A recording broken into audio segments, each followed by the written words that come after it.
आजकल ना general category से अगर तुम हो तो सबसे बड़ी गलती ना वही कर दी, क्योंकि आधे से ज्यादा सीट्स तो रिजर्वेशन में चले जाते हैं। ये कोटा वो रिजर्वेशन, जनरल की हालत ना बिल्कुल ऐसी हो गई है। मुझे अपने घर जाना है। मुझे घर जाना है। पर ये तो कुछ भी नहीं। छत्तीसगढ़ से अगर तुम हो ना तो तुम्हारी हालत बहुत खराब होने वाली है, क्योंकि छत्तीसगढ़ असेंबली ने 76% रिजर्वेशन को अलाउ कर दिया है। पर इतना भी दुखी मत हो, क्योंकि हाई कोर्ट ने अभी इसे स्टे किया हुआ है। पर क्या पता कब पास हो जाए। क्या वाकई में इतना ज्यादा रिजर्वेशन अलाउड है? अगर है तो कौन से लॉज के अंडर है, और अगर नहीं है तो ये असेंबलीज ऐसे बिल्स को पास कैसे कर रही है?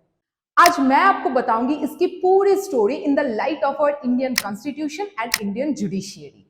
और हाँ, एक और बात, अब तक चैनल को सब्सक्राइब नहीं किया ना तो जल्दी से कर दो, आखिर आपके फायदे की बात है।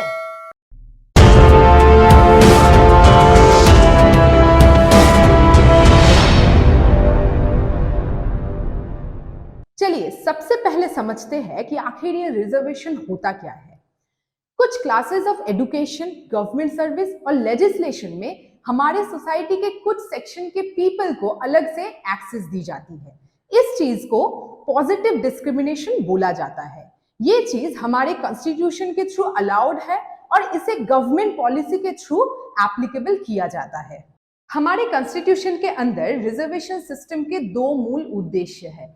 पहला तो ये कि आर्टिकल 15 के क्लॉज 4, 5 और 6 के तहत जो एसटी, एससी, ओबीसी या ईडब्ल्यूएस कैटेगरी के लोग हैं उन्हें बढ़ावा देना, और दूसरा ये कि आर्टिकल 16 क्लॉज 4 और 6 के तहत पब्लिक सर्विसेज में उन्हें रिप्रेजेंटेशन देना। इस रिजर्वेशन के तहत गवर्नमेंट इंस्टीट्यूशंस जैसे कि आईआईटी, आईआईएम एटसेट्रा, इन सब में, और गवर्नमेंट सर्विसेज जैसे कि आईएएस, आईपीएस एटसेट्रा में इन रिजर्व कैटेगरी पीपल के लिए अलग से सीट्स बुक रहती है।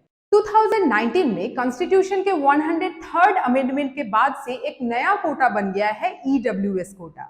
ये है इकोनॉमिकली बैकवर्ड पीपल के लिए। अब देखिए दोस्तों, कॉन्स्टिट्यूशन में अगर रिजर्वेशन के लिए प्रोवाइडेड है तो रिजर्वेशन तो मिलेगी ही, इसमें कुछ गलत नहीं है। पर प्रॉब्लम इसलिए हो रही है क्योंकि इस रिजर्वेशन सिस्टम को आज के डेट में गवर्न कर रही है वोट बैंक पॉलिटिक्स। जो पहले क्लास बेस्ड रिजर्वेशन था उसको आज ओवरटेक कर लिया है कास्ट बेस्ड रिजर्वेशन ने।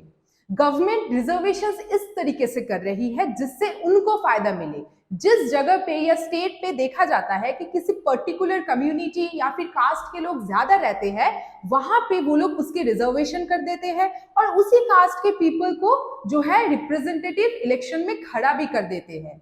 तो इस तरीके से ये रिजर्वेशन सिस्टम आज लोगों के लिए काम नहीं कर रही है। ये जो है रूलिंग पार्टीज के मेंबर्स को वोट्स कलेक्ट करने में मदद कर रही है। छत्तीसगढ़ गवर्नमेंट का ये कहना है कि उनके स्टेट में ये बैकवर्ड क्लासेस की संख्या जो है वो बहुत ज्यादा है, और अगर हम 76% रिजर्वेशन उनको नहीं देते हैं तो फिर उनके स्टेट के इन कम्युनिटीज को प्रॉपरली अपलिफ्ट करना उनके लिए पॉसिबल नहीं हो पाएगा। उनका ये भी कहना है कि तमिलनाडु जैसा स्टेट जिसका पर कैपिटा इनकम छत्तीसगढ़ से कई गुना ज्यादा है, वहां पर भी 50% से ज्यादा रिजर्वेशन दी जाती है। झारखंड भी इसी कोशिश में लगी हुई है, वो भी कोशिश कर रही है कि उनके स्टेट में वो 77% की रिजर्वेशन कर दे। वहीं कर्नाटका भी किसी से पीछे नहीं है, वो भी कब से लगी पड़ी है कि 59.5% की रिजर्वेशन वो अपने स्टेट के कैंडिडेट्स को दे जो कि माइनॉरिटीज है। पर दोस्तों, क्या आपको ऐसा नहीं लगता कि ये रिजर्वेशंस जो है हद से ज्यादा है? अब तो देख करके ऐसा लगता है कि जो जनरल कैंडिडेट्स है ना वही माइनॉरिटी बनने लगे हैं। तो चलिए अब इस चीज के लीगल प्रोविजंस को डिस्कस करते हैं। 1951 में state of Madras versus Champakam Dorairajan का केस इस रिजर्वेशन के मामले में सबसे पहला इंपॉर्टेंट केस था। इस केस के बाद ही हमारे कॉन्स्टिट्यूशन का फर्स्ट अमेंडमेंट हुआ, जिसके थ्रू 9th शेड्यूल को हमारे कॉन्स्टिट्यूशन में इंसर्ट किया गया।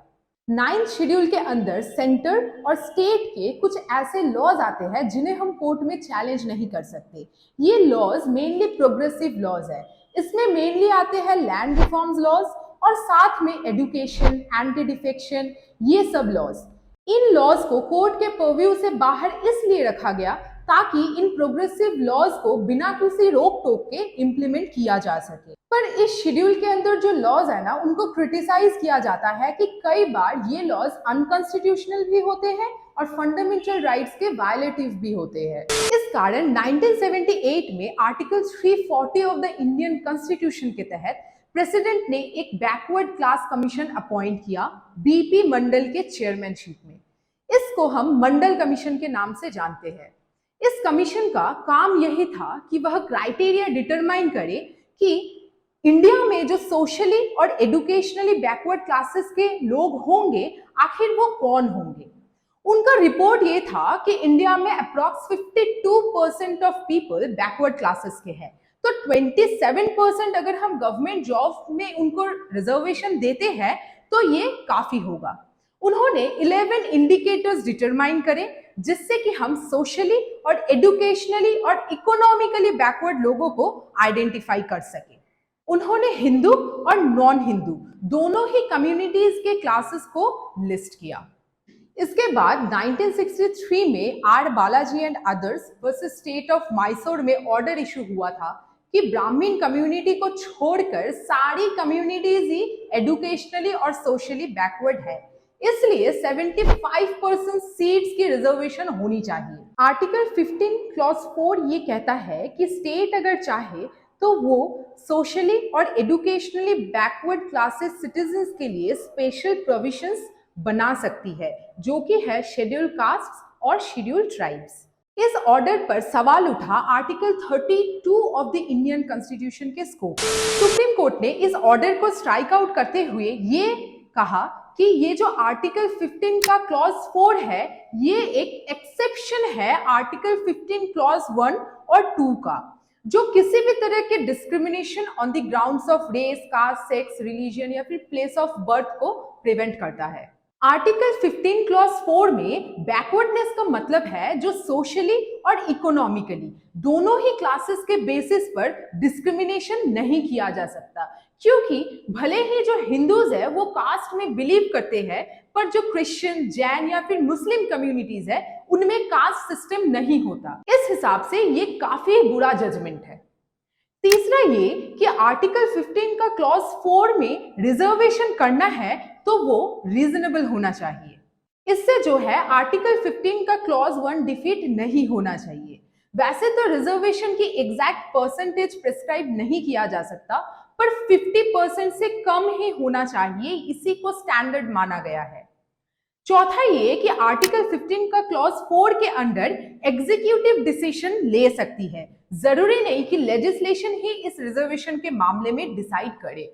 बैकवर्ड क्लासेस का फर्दर कैटेगराइजेशन भी परमिटेड नहीं है आर्टिकल 15 क्लॉज 4 के अंडर। इसके बाद आया 1992 में सुप्रीम कोर्ट का सबसे बड़ा लैंडमार्क जजमेंट इंदिरा स्वामी केस में।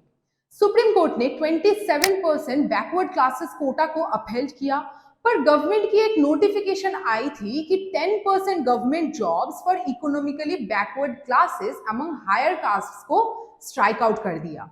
सुप्रीम कोर्ट ने यह भी अपील किया कि reservation benefits 50% of the total Indian population को एक्सीड नहीं करना चाहिए। साथ में क्रीमी लेयर का कॉन्सेप्ट इंट्रोड्यूस किया गया। इसमें यह बोला गया कि बैकवर्ड क्लासेस के वो पीपल जो हाईली एडवांस्ड है उन्हें रिजर्वेशन कैटेगरी से एक्सक्लूड किया जाएगा। कोर्ट ने यह भी अपील किया कि ये रिजर्वेशन इनिशियल अपॉइंटमेंट्स तक ही सीमित रहना चाहिए, प्रमोशंस तक ये रिजर्वेशंस एक्सटेंड नहीं हो सकती।